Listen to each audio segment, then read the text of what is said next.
پہلے تو میں اس کے سامنے سے ہٹ جانے کا انتظار کرتی رہی، لیکن جب وہ نہ ہٹا تو مجھے کچھ غلط ہونے دستی اپنے سامنے سے ہٹانا چاہا، مگر وہ میرا راستہ روک کر کھڑا ہو گیا۔ میرا راستہ چھوڑو، یہ کیا کر رہے ہو تم؟ بھابھی ہوں میں تمہاری، شرم کرو، میں نے اسے ڈانٹتے ہوئے کہا، مگر وہ ڈھٹائی سے میرے سامنے بت بنا کھڑا رہا۔ خدا کا شکر کہ اسی وقت میری ساس کی آواز آئی۔ دیور اپنی ماں کی آواز سن کر فوراً میرے سامنے سے ہٹ گیا۔ میں تو پھولی سانسوں کے ساتھ جلدی جلدی نیچے بھاگی، اپنے کمرے میں آ کر سانس لیا، دیکھا تو سبحان آفس سے آ چکے تھے۔ آج آپ اتنی دیر سے کیوں آئے ہیں؟ میں نے اپنی گھبراہٹ پر قابو کرتے ہوئے کہا، مگر سبحان نے بھی محسوس کر لیا کہ میں ڈر گئی ہوں۔ تم اتنی گھبرائی ہوئی کیوں ہو؟ سب ٹھیک تو ہے؟ انہوں نے پوچھا۔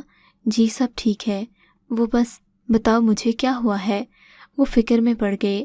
میں چھت پر کپڑے اتارنے گئی تھی، جب واپس مڑی تو پیچھے آپ کا بھائی کھڑا تھا اور بس اس سے آگے ایک لفظ مت کہنا، سبحان نے غصے سے گرجتے ہوئے کہا۔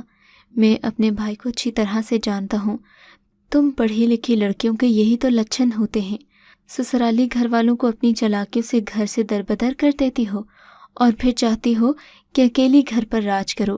سب جانتا ہوں میں، یہ ڈرنے گھبرانے کے ڈرامے کر کے تم مجھے میرے بھائی سے دور نہیں کر سکتی۔ وہ یہیں پر رہے گا، میں اسے کہیں نہیں بھیجوں گا۔ خدا نہ خواستہ میں نے کب کہا کہ آپ اسے کہیں اور بھیجیں؟ مجھے اب ان کی الزام تراشی پر غصہ آ رہا تھا۔ بس اب اس موضوع پر اور کوئی بات نہیں ہوگی۔ سبحان کے رویے سے صاف پتہ چل گیا تھا کہ وہ اپنے چھوٹے بھائی کے خلاف ایک لفظ بھی سننا گوارا نہیں کرتے۔ اس دن میں نے بھی سوچ لیا کہ مجھے اس گھر میں احتیاط سے چلنے کی ضرورت ہے، نہ ہی دیور کی آئندہ شکایت لگاؤں گی، نہ ہی اس سے برا رویہ رکھوں گی۔ یہ نہ ہو کہ وہ خواہ میری شکایت لگا دے اور پھر سبحان مجھ سے ناراض ہو جائیں۔ یہی سوچ کر میں نے سمجھوتا کر لیا۔ اب میری ساس مجھے جو بھی کہتی میں ان کا کہا مانتی۔ وہ اکثر جمعرات یا جمعے کو حلوہ بنواتی، کبھی گوشت پکواتی تو کبھی میٹھے کی کوئی اور قسم۔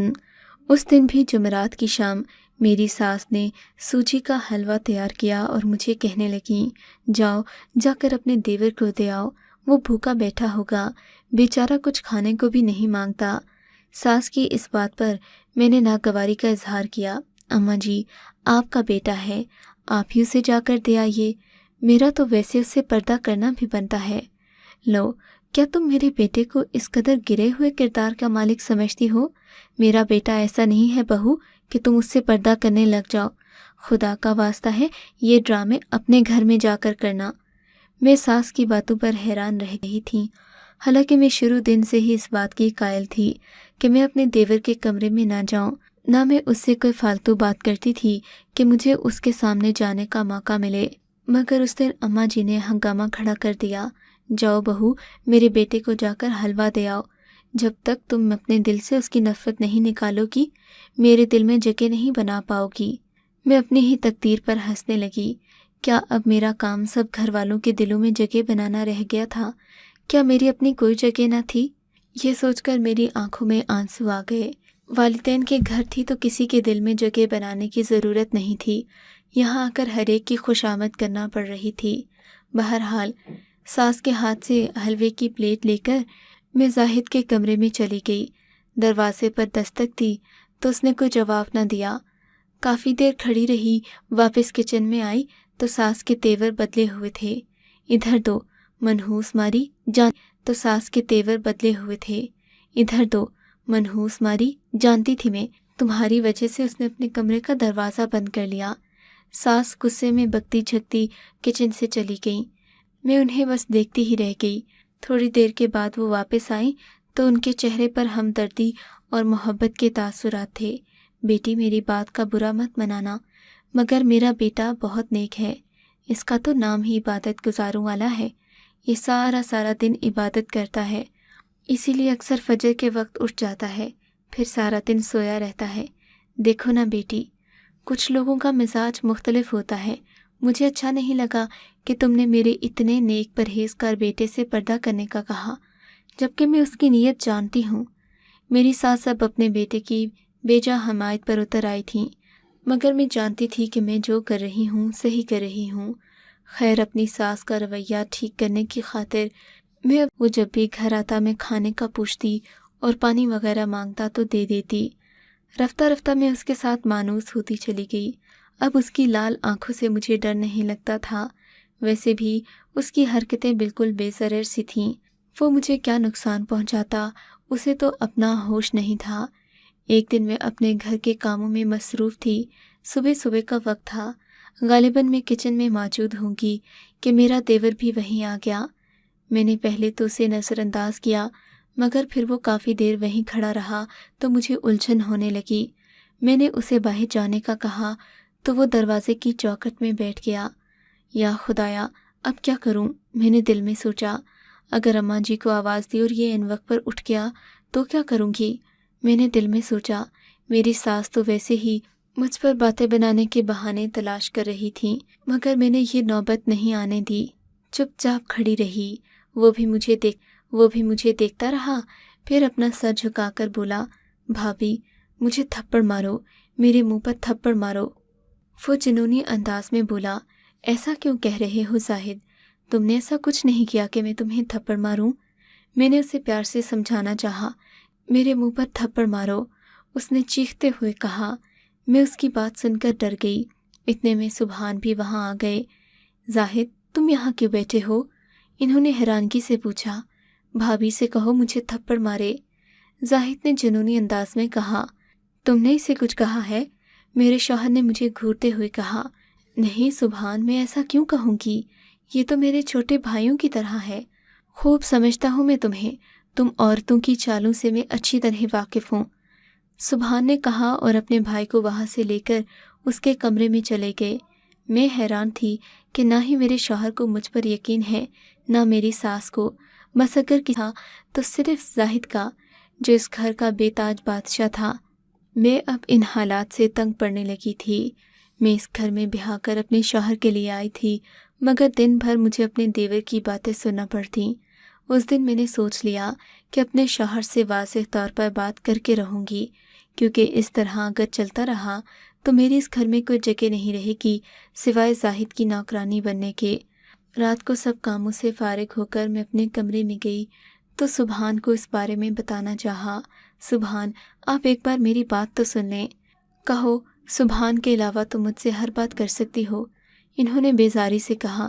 لیکن مجھے سبحان کے بارے میں ہی بات کرنی ہے۔ میں نے کہا نا، اس بارے میں کوئی بات نہیں ہوگی۔ پھر تمہیں سمجھ کیوں نہیں آتا؟ سبحان، آپ سمجھنے کی کوشش کریں۔ میں آپ کے بھائی کے بھلے کی بات کر رہی ہوں۔ آپ کے بھائی کا ذہنی توازن مجھے صحیح نہیں لگتا۔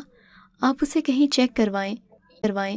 یا تو وہ یہ سب ناٹک کر رہا ہے یا اسے کوئی بیماری ہے۔ آپ کیا اسے بزرگی سمجھ رہے ہیں؟ میں نے تمہیں کیا کہا ہے؟ چپ کر جاؤ خدا کے لیے۔ شوہر نے میرے سامنے ہاتھ جوڑ دیے تو مجھے اپنی توہین محسوس ہوئی۔ اس دن کے بعد سے میں خاموش ہو کر رہ گئی۔ میرے لبوں کو گویا چپ سی لگ گئی۔ میں نے اپنے گھر والوں کا شکوہ کرنا چھوڑ دیا۔ ویسے بھی زاہد کے بارے میں بات کرنا فضول تھا۔ ہر کوئی اسے نیک پرہیزگار سمجھتا اور اس کی بات کو اہمیت دیتا۔ میں نے سبحان کی تھپڑ مارنے والی بات کے بارے میں کافی سوچا۔ میں اسی نتیجے پر پہنچی کہ سبحان کوئی ایسا عمل کرتا ہے جس کے بعد اس نے مجھے تھپڑ مارنے کو کہا۔ شاید وہ مجھ سے انتقام لینے کے لیے راہیں ہموار کر رہا ہو۔ دل میں طرح طرح کے خیال آ رہے تھے۔ اس دن مہمانوں نے بھی آنا تھا۔ میں صبح سے ہی کھانے کی تیاری میں مصروف تھی، کیونکہ شام کو مجھے وقت نہ ملتا۔ مہمانوں کے خواتین بھی آ رہی تھیں۔ میرے شوہر نے بتایا تھا کہ وہ اپنے بھائی کا رشتہ کر رہے ہیں۔ مجھ سے خاص ہدایت کی گئی کہ میں ان کے لیے اچھا کھانا تیار کروں۔ وقت گزرتا جا رہا تھا اور میرا کام تھا کہ پھیلتا ہی جا رہا تھا۔ دن کے 10 بجے زاہد اپنے کمرے سے باہر نکلا۔ وہ سیدھا کچن کی طرف آ رہا تھا۔ اسے دیکھ کر میں راستے سے ہٹ گئی۔ جانتی تھی کہ وہ ایسی ہی کوئی اوٹ پٹانگ حرکت کرے گا۔ کسی بھی قسم کی بدمزگی سے بچنے کے لیے میں کچن سے باہر آ گئی۔ مجھے کچن سے نکلتا دیکھ کر زاہد نے کسی قسم کے تاثر کا اظہار نہیں کیا۔ وہ کافی دیر کچن میں مگن رہا۔ جب میں نے سوچا کہ یہ تو جانے والا نہیں تو خود ہی کچن کا رخ کیا۔ میں نے دیکھا اس کے ہاتھ میں 2 شاپر تھے۔ اس نے اپنی مٹھی میں گوشت اٹھا رکھا تھا جو بالکل کچا تھا۔ اس سے پہلے کہ میں اسے کچھ کہتی، گوشت لے کر وہ کمرے سے چلا گیا۔ یہ کچا گوشت تھا۔ میری تو سمجھ میں نہ آیا کہ زاہد کچے گوشت کو کرتا کیا ہے۔ اس دن زاہد کا رشتہ دیکھنے جو لوگ آئے تھے، انہوں نے زاہد سے مل کر رشتے سے انکار کر دیا، جس کا سارا ملبہ صرف اور صرف مجھ پر آیا۔ مجھ پر یہی الزام لگایا گیا کہ میں نے رشتے والی خواتین سے اپنے دیور کی برائی کی ہے، حالانکہ ایسی بات نہیں تھی۔ مجھے زاہد سے کوئی لالچ نہ تھا۔ میں تو چاہتی تھی کہ اس کی شادی ہو جائے تاکہ دونوں بھائیوں کا حصہ ان کو الگ الگ ملے۔ بہرحال یہاں تو معاملہ مختلف تھا۔ زاہد کا رشتہ ٹھکرائے جانے پر وہ بالکل نیم پاگلوں جیسی حرکتیں کرنے لگا۔ اس کا یہ رویہ اب خود زاہد کے بھائی اور اس کی ماں کے لیے بھی مشکل ہوتا جا رہا تھا۔ ایک دن زاہد اپنے کمرے میں موجود نہیں تھا۔ میں نے یوں ہی صفائی کی غرض سے اس کا کمرہ کھولا۔ یہ دیکھ کر میری حیرت کی انتہا نہ رہی کہ وہاں سارا کچا گوشت دیواروں کے پاس پڑا ہوا تھا، جس پر بے شمار چونٹیاں رینگ رہی تھیں، جبکہ زاہد نے یہاں ان میں سے ایک بھی شے کھانے کے قابل نہیں تھی۔ سب باسی اور پرانی چیزیں تھیں جنہیں زاہد نے نہ جانے کب سے کمرے میں جمع کر رکھا تھا۔ ہم سب کو یہ دیکھ کر حیرت ہوئی۔ پھر جب میں نے اپنے شوہر کو اس معاملے کے بارے میں بتایا تو وہ بھی پریشان ہو گئے۔ بولے، زاہد کو نفسیاتی مسئلہ ہے، میں اسے ہسپتال میں داخل کرواؤں گا تاکہ اس کا مکمل علاج ہو سکے۔ سبحان کے بدلے ہوئے تیور دیکھ کر میں بھی حیران رہ گئی کہ اتنی جلدی سبحان کو زاہد کے بگڑنے کا احساس کیسے ہوا، مگر پھر بعد میں انہوں نے مجھے بتایا کہ وہ زاہد کی اس بیماری سے واقف تھے، مگر اس کا حوصلہ نہ ٹوٹے اور میں اسے پاگل ہی نہ سمجھنا شروع کر دوں۔ انہوں نے شروع دن سے مجھ سے یہ مسئلہ چھپایا۔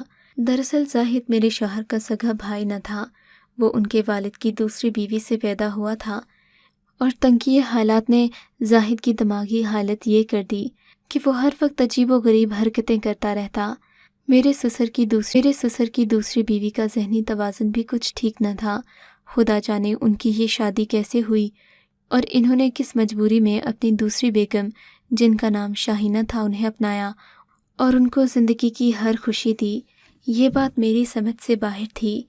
حالانکہ میرے سسر ایک اعلیٰ عہدے پر فائز سرکاری آفیسر تھے، ان کے پاس کسی چیز کی کمی نہ تھی، مگر مرد بعض اوقات دوسری عورتوں کے بہکاوے میں آ کر شادی کر لیتے ہیں اور پھر اسے نبھا نہیں پاتے۔ خدا جانے انہوں نے کیسی عورت سے شادی کی تھی جس نے ان کے بچے کو بھی ذہنی مریض بنا دیا۔ خدا ایسی لاپرواہ اور غافل عورتوں سے ہر گھر کو بچائے۔ آج زاہد ٹھیک ٹھاک ہے، اس کا ایک بیٹا بھی ہو چکا ہے، جبکہ میں 5 بچوں کی ماں بن چکی ہوں۔ وہ میرا ہمیشہ شکریہ ادا کرتا ہے کہ برے دنوں میں نے اس کا ساتھ نبھایا اور اس کے ذہنی مرض کو بگڑنے سے بچایا۔ اسی احسان میں مشغول ہو کر میرا دیور میری عزت بڑی بہنوں جیسی کرتا ہے۔